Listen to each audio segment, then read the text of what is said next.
Добрый вечер, здравствуйте, в студии Николай Борисов и обзор чрезвычайных происшествий. Столичные полицейские задержали мужчину, который открыл стрельбу в Хатасах. Огонь открыл 34-летний уроженец Якутска. Напомним, инцидент произошел 12 сентября в районе дома номер 56 по улице Солнечной, села Хатасы. Мужчина стрелял в воздух, никто не пострадал. В отношении него составлены административные протоколы по статьям стрельба из оружия в населенных пунктах и незаконное приобретение, продажа, передача, хранение, перевозка или ношение гражданского огнестрельного гладкоствольного оружия. Полиция провела расследование по участию полицейского в ДТП, видео которого попало в социальные сети. В ведомстве сообщили, что гражданин не является действующим сотрудником. ДТП произошло накануне, 13 сентября, около 9 часов вечера в селе Сунтар по улице 70 лет октября. Водитель 1974 года рождения, управляя автомашиной Toyota Allion, выехал на встречную полосу и совершил столкновение с автомашиной марки Nissan Almera. В результате столкновения водитель последнего получил ушибы. Сотрудники ГИБДД провели освидетельствование и выявили у водителя Алиона опьянение. Оказалось, что он был уволен из полиции 29 мая. Составлен протокол об административном правонарушении.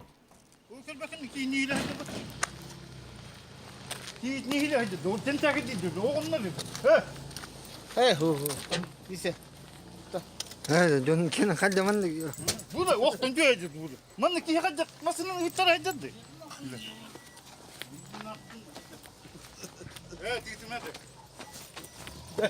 Bize. Evet, kurtulmadı.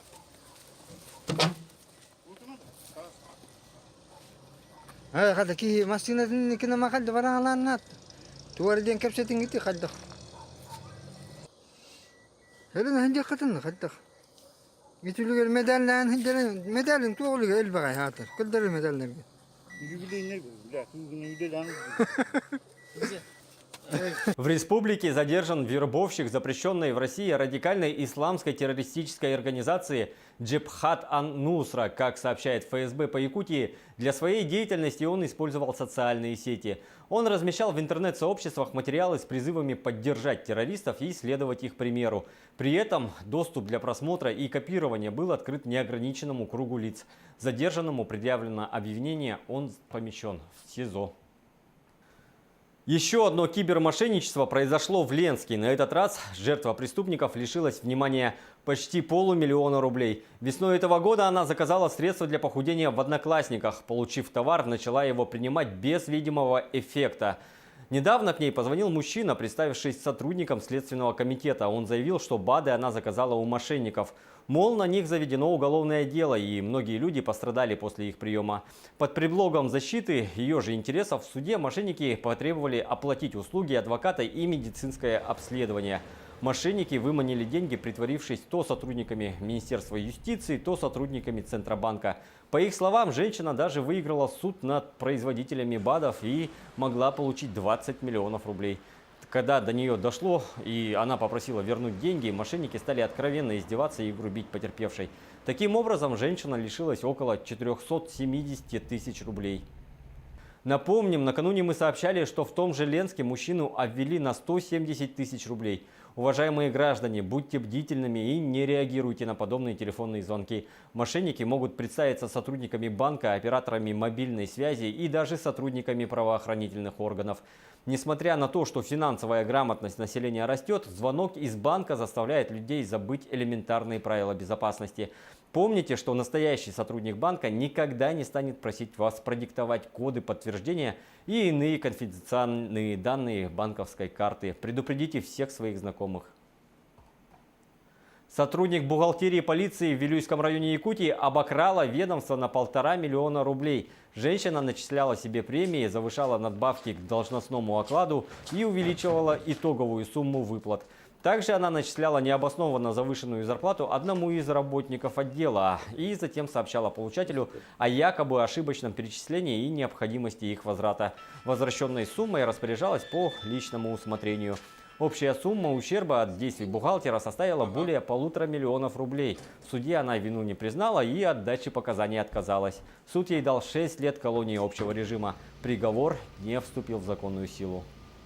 Двое мужчин, которых Великобритания считает главными подозреваемыми в отравлении бывшего агента ГРУ Сергея Скрипаля и его дочери Юлии, дали в четверг интервью главному редактору телеканала Russia Today Марганите Симонян. Они сообщили, что их на самом деле зовут Александр Петров и Руслан Баширов.